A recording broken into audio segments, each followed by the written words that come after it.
Shalom to all lovers of Am Yisrael, Eretz Yisrael, and the Torah.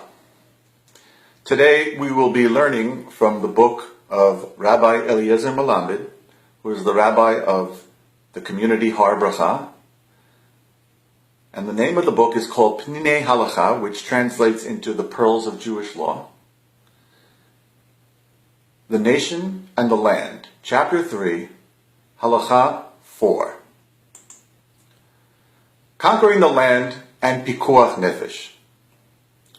We have a general rule: you shall live by them, the words of the Torah, and not die by them.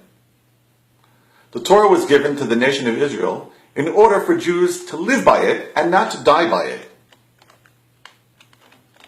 According to this rule, the well-known halacha was established that Pikuach Nefesh nullifies the Shabbat. In other words, Shabbat is desecrated in order to save a life.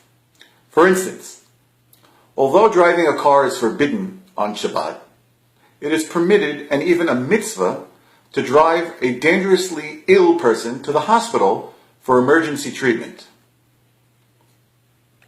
Furthermore, not only is the Shabbat desecrated for Pikuach Nefesh, so are all the mitzvot. Therefore, if non-Jews were to order a Jew under the threat of death to do something that involved transgressing a commandment from the Torah, he should do it and not put his life in danger, except for 3 major transgressions: idol worship, illicit sexual relations, and murder. If someone said to him, "Kill your friend, or we'll kill you," he should be ready to be killed, rather than kill someone else. Also, if they told him to worship a certain idol, or else they would kill him, he must be ready to give up his life and not sin. This rule also applies to illicit sexual relations. For all other mitzvot, however, one should not sacrifice his life. All this concerns commandments incumbent upon the individual. However, Pikuach Nefesh does not apply to the mitzvah of settling the land of Israel, which is a general mitzvah of Klal Yisrael, the collective.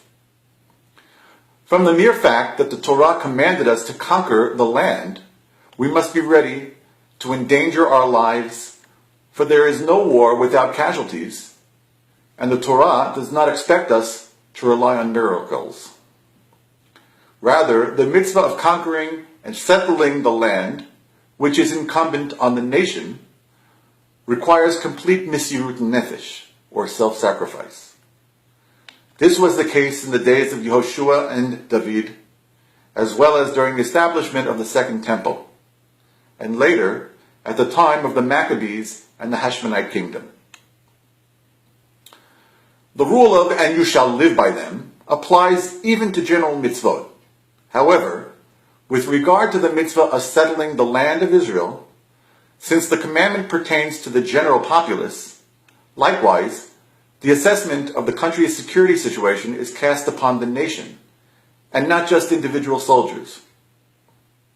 Therefore, in a case where military defeat is highly likely, and, God forbid, we are likely to lose parts of the land that we already possess, thereby threatening the life of the entire nation, in such a situation, there is no mitzvah to go to war to conquer the land.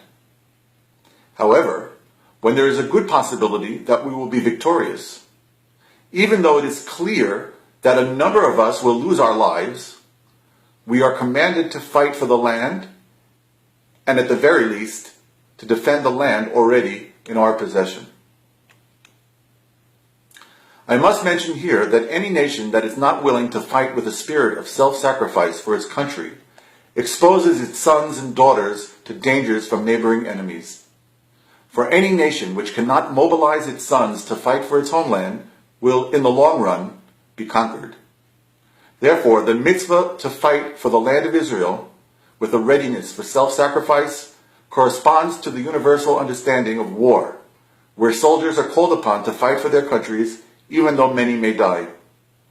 Consequently, one who fights for the defense of Israel's borders fulfills 2 holy commandments: settling the land and defending the Jewish people from its enemies. Shalom.